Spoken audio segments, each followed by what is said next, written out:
Lights ಇದೆ, camera ಇದೆ, ಅದರ ಆಕ್ಷನ್ ಶುರುವಾಗೋಕ್ಕೂ ಮುನ್ನ ಒಂದು ದೊಡ್ಡ ಕತೆ ಇದೆ.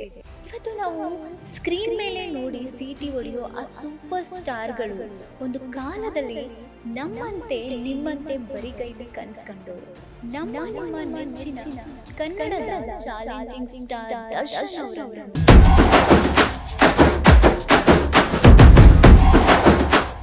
ನೆಕ್ಸ್ಟ್ ನೋಡೋದಾದ್ರೆ ನಮ್ಮ ರಾಕಿಂಗ್ ಸ್ಟಾರ್ ಯಶ್.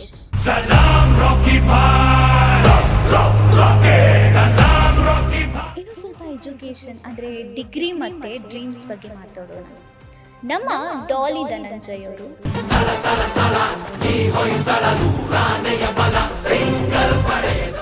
ನೆಕ್ಸ್ಟ್ ಬರೋದಾದ್ರೆ ನೆನ್ಪಿರ್ಲಿ ಅಂತ ವಾರ್ನಿಂಗ್ ಮಾಡ್ತಿಲ್ಲ. ಇನ್ನು ನಮ್ಮ ಇವರು ಲವ್ಲಿ ಸ್ಟಾರ್ ಪ್ರೇಮ್ ಅಂದ್ರೆ ನಿಮ್ಗೆ ಅಷ್ಟು ಬೇಗ ಗೊತ್ತಾಗಲ್ಲ, ನೆನಪಿರಲಿ ಪ್ರೇಮ್.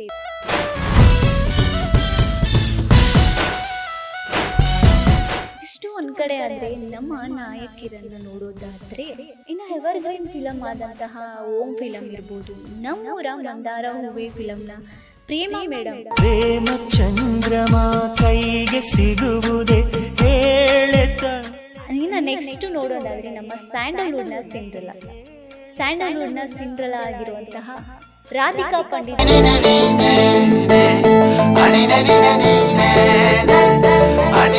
ಶ್ರೀಲೀಲಾ ಅವರು.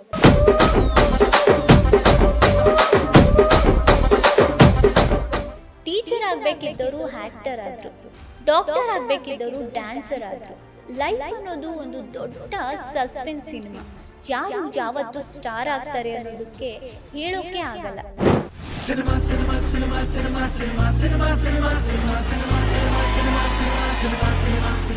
ನಮಸ್ಕಾರ ವೀಕ್ಷಕರೇ, ಸಪ್ತಾಶ್ವ ಟಿವಿಗೆ ಸ್ವಾಗತ. ನಾನು ಸುಮಿತ್ರಾ. ಲೈಟ್ಸ್ ಇದೆ, ಕ್ಯಾಮ್ರಾ ಇದೆ, ಅದರ ಆಕ್ಷನ್ ಶುರುವಾಗೋಕ್ಕೂ ಮುನ್ನ ಒಂದು ದೊಡ್ಡ ಕತೆ ಇದೆ. ಇವತ್ತು ನಾವು ಸ್ಕ್ರೀನ್ ಮೇಲೆ ನೋಡಿ ಸೀಟಿ ಹೊಡೆಯೋ ಆ ಸೂಪರ್ ಸ್ಟಾರ್ಗಳು ಒಂದು ಕಾಲದಲ್ಲಿ ನಮ್ಮಂತೆ ನಿಮ್ಮಂತೆ ಬರಿಗೈಲಿ ಕನಸ್ಕೊಂಡವರು. ಬರೀ 300 ರೂಪಾಯಿ ಹಿಡಿದು ಬಂದವರು ಇಂದು ಕೋಟಿ ಹೃದಯಗಳನ್ನು ಆಳ್ತಿದ್ದಾರೆ.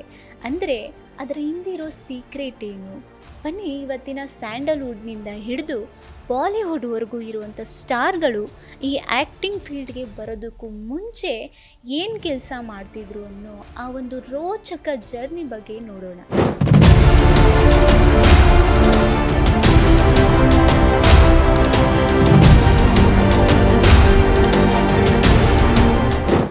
ಮೊದಲನೇದಾಗಿ ನಿಮ್ಮ ನೆಚ್ಚಿನ ಕನ್ನಡದ ಚಾಲೆಂಜಿಂಗ್ ಸ್ಟಾರ್ ದರ್ಶನ್ ಅವರನ್ನು ನೋಡೋದಾದರೆ ಇವತ್ತು ಅವರು ಬಾಕ್ಸ್ ಆಫೀಸ್ ಸುಲ್ತಾನ. ಆದರೆ ಅಂದು ದಿನಕ್ಕೆ 150 ರೂಪಾಯಿ ಸಂಬಳಕ್ಕೆ ಒಂದು ಲೈಟ್ ಬಾಯ್ ಆಗಿ ಕೆಲಸ ಮಾಡ್ತಿದ್ರು, ಜೊತೆಗೆ ಕ್ಯಾಮ್ರಾಮ್ಯಾನ್ ಆಗಿ ಕೂಡ ಕೆಲಸ ಮಾಡ್ತಿದ್ರು. ಅಷ್ಟೇ ಯಾಕೆ, ಸುದೀಪ್ ಶ್ರೀನಿವಾಸ್ ಸರ್ ಅವರು ನಿಧನ ಆದಾಗ ಅವರ ಒಂದು ಫ್ಯಾಮಿಲಿ ಜವಾಬ್ದಾರಿಯನ್ನು ದರ್ಶನ್ ಸರ್ ಅವರೇ ತಗೊಂಡಿದ್ರು. ಆ ಒಂದು ಜವಾಬ್ದಾರಿನ ನಿಭಾಯಿಸೋದಕ್ಕೆ ಏನು ಮಾಡಿದ್ರು ಅಂತ ಗೊತ್ತಿದೆಯಾ ನಿಮಗೆ? ಮನೆಗೂ ಹೋಗಿ ಹಾಲು ಮಾರ್ತಿದ್ರು. ಈ ಒಂದು ಹಾಲು ಮಾರ್ತಿದ್ದಂಥ ಹುಡುಗ ಇವತ್ತು ಕೋಟಿ ಅಭಿಮಾನಿಗಳ ಒಡೆಯ. ಇನ್ನು ನೆಕ್ಸ್ಟ್ ನೋಡೋದಾದರೆ ನಮ್ಮ ರಾಕಿಂಗ್ ಸ್ಟಾರ್ ಯಶ್. ಇವರು ಬರೀ 300 ರೂಪಾಯಿ ಹಿಡಿದು ಬೆಂಗಳೂರಿಗೆ ಬಂದವರು. ಬೆನಕ ನಾಟಕ ಟೀಮ್ನಲ್ಲಿ ಸೆಟ್ ಕ್ಲೀನ್ ಮಾಡ್ತಾ ಟೀ ಕೊಡ್ತಿದ್ದಂಥ ಈ ಹುಡುಗ ಇವತ್ತು KGF ಮೂಲಕ ಇಡೀ ವಿಶ್ವವನ್ನೇ ತನ್ನ ತಿರುಗಿ ನೋಡೋ ಹಾಗೆ ಮಾಡಿದ್ದಾರೆ. ಈ ಒಂದು ಪರಿಶ್ರಮಕ್ಕೆ ಸಿಕ್ಕಂಥ ಪ್ರತಿಫಲ ಇದು. ಇನ್ನು ಉಪ್ಪಿಗಿಂತ ರುಚಿ ಬೇರೆ ಇಲ್ಲ. ಉಪ್ಪಿನ ರುಚಿ ಬಗ್ಗೆ ಹೇಳ್ಕೊಟ್ಟಿದ್ದೆ ನಮ್ಮ ರಿಯಲ್ ಸ್ಟಾರ್ ಉಪೇಂದ್ರ ಸರ್ ಅವರು ಕಾಶಿನಾಥ್ ಸರ್ ಹತ್ರ ಅಸಿಸ್ಟೆಂಟ್ ಆಗಿ ಕೆಲಸ ಮಾಡ್ತಾ ಸಿನಿಮಾದ ಪೋಸ್ಟರ್ಗಳನ್ನ ಅಂಟಿಸ್ತಾ ಬೆಳೆದವರು. ಇವರೆಲ್ಲ ಒಂದು ಝೀರೋಯಿಂದ ಬಂದು ಇಂದು ಸ್ಯಾಂಡಲ್ವುಡ್ನಲ್ಲಿ ಒಂದು ಅಧಿಪತಿಗಳಾಗಿ ಸ್ಥಾನವನ್ನು ಪಡೆದುಕೊಂಡಿದ್ದಾರೆ. ಇನ್ನೂ ಸ್ವಲ್ಪ ಎಜುಕೇಷನ್ ಅಂದರೆ ಡಿಗ್ರಿ ಮತ್ತು ಡ್ರೀಮ್ಸ್ ಬಗ್ಗೆ ಮಾತಾಡೋಣ. ನಮ್ಮ ಡಾಲಿ ಧನಂಜಯ್ ಅವರು. ಇವರು ಇಂಜಿನಿಯರಿಂಗಲ್ಲಿ ಗೋಲ್ಡ್ ಮೆಡಲಿಸ್ಟ್ ಅನ್ನೋದು ನಿಮ್ಗೆ ಗೊತ್ತಿದೆಯಾ? ಇನ್ಫೋಸಿಸ್ ಅಂತಹ ಕಂಪ್ನಿಯಲ್ಲಿ AC ರೂಮ್ನಲ್ಲಿ ಕುತ್ಕೊಂಡು ಕೆಲಸ ಮಾಡೋದನ್ನ ಬಿಟ್ಟು ಮೈಸೂರಿನ ಬೀದಿಗಳಲ್ಲಿ ನಾಟಕ ಮಾಡ್ತಾ ಇವತ್ತು ಡಾಲಿಯಾಗಿ ಮಿಂಚಿದ್ದಾರೆ. ನೆಕ್ಸ್ಟ್ ಬರೋದಾದರೆ ನೆನ್ಪಿರ್ಲಿ ಅಂತ ವಾರ್ನಿಂಗ್ ಮಾಡ್ತಿಲ್ಲ. ಇನ್ನು ನಮ್ಮ ಇವರು ಲವ್ಲಿ ಸ್ಟಾರ್ ಪ್ರೇಮ್ ಅಂದರೆ ನಿಮಗೆ ಅಷ್ಟು ಬೇಗ ಗೊತ್ತಾಗಲ್ಲ, ನೆನಪಿರಲಿ ಪ್ರೇಮ್, ಇವರು ಸೀರೆ ನೇಯ್ತಿದ್ದಂಥ ನೇಕಾರ ಕುಟುಂಬದಿಂದ ಬಂದವರು. ಸೀರೆ ನೇಯ್ತಿದ್ದ ಈ ಕೈಗಳು ಇವತ್ತು ಕನ್ನಡಿಗರ ಮನಸ್ಸಲ್ಲಿ ಪ್ರೀತಿನ ಹುಟ್ಟಿಸಿದ್ದಾರೆ. ಇದಿಷ್ಟು ಒಂದು ಕಡೆ ಆದರೆ, ನಮ್ಮ ನಾಯಕಿಯರನ್ನು ನೋಡೋದಾದರೆ ಮೊದಲನೇದಾಗಿ ಶ್ರೀಲೀಲಾ ಅವರು MBBS ಮಾಡಿ ಈಗ ಡಾಕ್ಟರ್ ಆಗಿದ್ದಾರೆ ಅನ್ನೋದು ನಿಮಗೆಲ್ಲರಿಗೂ ಗೊತ್ತು. ಡಾಕ್ಟರ್ ಇವರ ಒಂದು ಸರಳತೆ ಬಗ್ಗೆ ಹೇಳೋದಾದರೆ, ಡಾಕ್ಟರ್ ಶ್ರೀಲೀಲಾ ಅಂತ ಹೆಸರನ್ನು ಕರೆಯೋದು ಅವ್ರಿಗೆ ಇಷ್ಟ ಇಲ್ಲ. ಯಾಕಂದರೆ ಇನ್ನೂ ಅವರು ಡಾಕ್ಟರ್ ಆಗಿ ಇನ್ನಷ್ಟು ಸೇವೆ ಮಾಡಿ ಆಮೇಲೆ ಒಂದು ಡಾಕ್ಟರ್ ಶ್ರೀಲೀಲಾ ಅನ್ನೋ ಹೆಸರಿಗೆ ಒಂದು ತೂಕ ಇರುತ್ತೆ. ಆಗ ಆ ಒಂದು ಹೆಸರಿಗೆ ಒಂದು ಮರ್ಯಾದೆ ಇರುತ್ತೆ. ಇನ್ನೂ ನಾನು ಸಾಧನೆ ಮಾಡಿಲ್ಲ, ಈ ಒಂದು ಹೆಸರು ಮುಂದೆ ನನಗೆ ಡಾಕ್ಟರ್ ಬೇಡ ಅಂತ ಹೇಳಿದ್ದಾರೆ. ಇನ್ನು ನೆಕ್ಸ್ಟು ನೋಡೋದಾದರೆ ನಮ್ಮ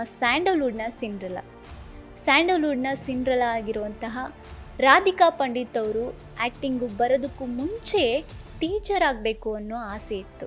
ಆದರೆ ಆ್ಯಕ್ಟಿಂಗ್ ಮಾಡೋದ್ರಲ್ಲಿ ಇಂಟ್ರೆಸ್ಟ್ ಇರೋದ್ರಿಂದ ಒಂದು ನಂದಗೋಕುಲ ಅನ್ನೋ ಒಂದು ಸ್ಮಾಲ್ ಸ್ಕ್ರೀನ್ ಮೂಲಕ ಈ ಆ್ಯಕ್ಟಿಂಗ್ ಫೀಲ್ಡ್ಗೆ ಪಾದಾರ್ಪಣೆ ಮಾಡ್ತಾರೆ. ಇನ್ನು ಎವರ್ಗ್ರೀನ್ ಫಿಲಮ್ ಆದಂತಹ ಓಂ ಫಿಲಮ್ ಇರ್ಬೋದು, ನಮ್ಮೂರ ಮಂದಾರ ಹೂವೆ ಫಿಲಮ್ನ ಪ್ರೇಮಾ ಮೇಡಮ್ ಇವರು ಕೂಡ ಆ್ಯಕ್ಟಿಂಗ್ಗೆ ಬರೋದಕ್ಕೂ ಮುಂಚೆ ಇವರು ಸ್ಟೇಟ್ ಲೆವೆಲಲ್ಲಿ ವಾಲಿಬಾಲ್ ಪ್ಲೇಯರ್ ಆಗಿದ್ದರು. ಹಾಗೆ ಹೈ ಜಂಪ್ ಮಾಡೋದು, ಈ ಒಂದು ಸ್ಪೋರ್ಟ್ಸ್ನಲ್ಲಿ ತುಂಬ ಇಂಟ್ರೆಸ್ಟ್ ಇದ್ದಂಥವ್ರು ಇವರು. ಇದಿಷ್ಟು ಒಂದು ಕಡೆ ಆದರೆ, ಬಾಲಿವುಡ್ನಲ್ಲಿ ನೋಡೋದಾದರೆ ಮೊದಲನೇದಾಗಿ ತಾಪ್ಸಿ ಪನ್ನು ಇವರು ಆ್ಯಕ್ಟಿಂಗ್ಗೆ ಬರೋದಕ್ಕೂ ಮುಂಚೆ ಸಾಫ್ಟ್ವೇರ್ ಇಂಜಿನಿಯರ್ ಆಗಿದ್ದರು. ಇನ್ನು ನೆಕ್ಸ್ಟು ರಿತೇಶ್ ದೇಶ್ಮುಖ್ ಅವರು ಆ್ಯಕ್ಟಿಂಗ್ ಫೀಲ್ಡ್ಗೆ ಬರೋದಕ್ಕೂ ಮುಂಚೆ ಇವರು ಕೂಡ ಒಂದು ಸಾಫ್ಟ್ವೇರ್ ಇಂಜಿನಿಯರಿಂಗ್ ಆಗಿದ್ದಂಥವ್ರು. ಈಗ ಟ್ರೆಂಡಿಂಗ್ನಲ್ಲಿ ಇರೋರನ್ನ ನೋಡೋದಾದರೆ ಆರ್ ಮಾಧವನ್, ಇವತ್ತು ದುರಂಧರ್ ಸಿನಿಮಾದಲ್ಲಿ ಮಿಂಚಿದ ಇವರು ಬಣ್ಣದ ಲೋಕಕ್ಕೆ ಬರೋದಕ್ಕೂ ಮುಂಚೆ public speech and personality development teacher ಆಗಿದ್ದರು. ಇವರಿಗೆ ಇಂಡಿಯನ್ ಆರ್ಮಿಗೆ ಸೇರಬೇಕನ್ನೋ ಕನಸು ಕೂಡ ಇತ್ತು. ನೆಕ್ಸ್ಟು ನೋಡೋದಾದರೆ ನಿಮ್ಮ ನೆಚ್ಚಿನ ಪಂಕಜ್ ತ್ರಿಪಾಠಿ ಅವರು, ಇವರು ಹೋಟೆಲ್ನಲ್ಲಿ ಒಂದು ಕಿಚನ್ನಲ್ಲಿ ಹೆಲ್ಪರ್ ಆಗಿ ಕೆಲಸ ಮಾಡ್ತಿದ್ರು. ಅನೇಕ ವರ್ಷಗಳಿಂದ ಒಂದು ಸಣ್ಣ ಪುಟ್ಟ ಪಾತ್ರಗಳನ್ನ ಮಾಡೋದಕ್ಕೂ ಕಾಯ್ತಿದ್ದಂಥ ಇವರು ಇವತ್ತು ಆ್ಯಕ್ಟಿಂಗ್ ಕಿಂಗ್ ಆಗಿದ್ದಾರೆ. Next Jacqueline Fernandes, TV reporter ಆಗಿ ಕೆಲಸ ಮಾಡಿದರು. ಇವಾಗ ಬಡ್ಡೆ ಹುಡುಗರ ನಿದ್ದೆಗೆಡಿಸಿರುವಂಥ ಈ ನಟಿ ಈಗ ಎಲ್ಲರನ್ನೂ ಗಮನ ಸೆಳೆದಿದ್ದಾರೆ. ಇನ್ನು ಟಾಕ್ಸಿಕ್ ಸಿನಿಮಾದ ಮೂಲಕ ಇನ್ನಷ್ಟು ಮ್ಯಾಜಿಕ್ ಮಾಡೋದಕ್ಕೆ ರೆಡಿಯಾಗಿರೋ ಕಿಯಾರಾ ಅಡ್ವಾಣಿ ಅವರಂತೂ ಅವರ ಒಂದು ತಾಯಿಯ ಸ್ಕೂಲ್ನಲ್ಲಿ ಸಣ್ಣ ಮಕ್ಕಳಿಗೆ ಪಾಠ ಮಾಡ್ತಿದ್ರು.